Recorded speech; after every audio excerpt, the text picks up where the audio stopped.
Sacrifice anything and everything for the sake of your husband and for the sake of your kids someday. Yes, I do. Ipapabasa ko sa iyo, ha? Donald? Yung pangalan mo muna. Tapos, pangalan niya. Basahin mo lahat yan, ha? Saan niya kumain? Ang Tagalog siya. Ang Tagalog? Ayos lang yan. I'm Jonald Isole.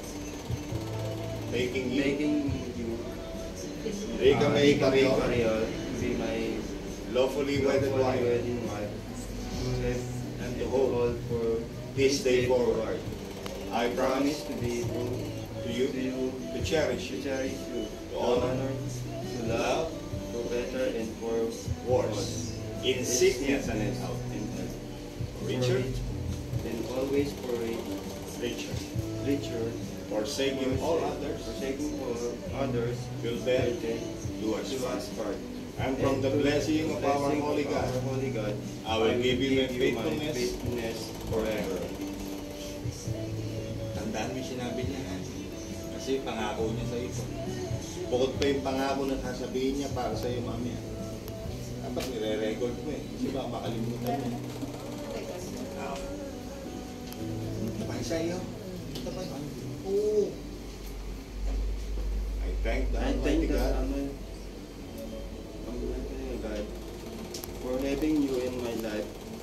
My day are not different since I have you.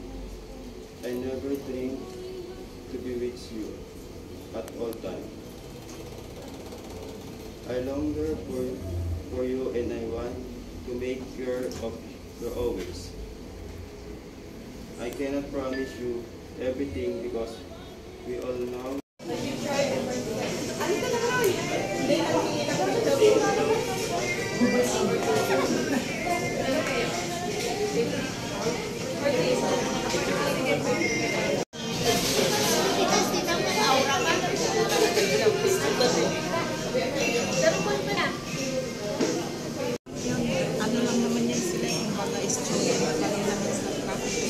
sa Maynila kasi yung pinsan ko pinakamataas ko kasi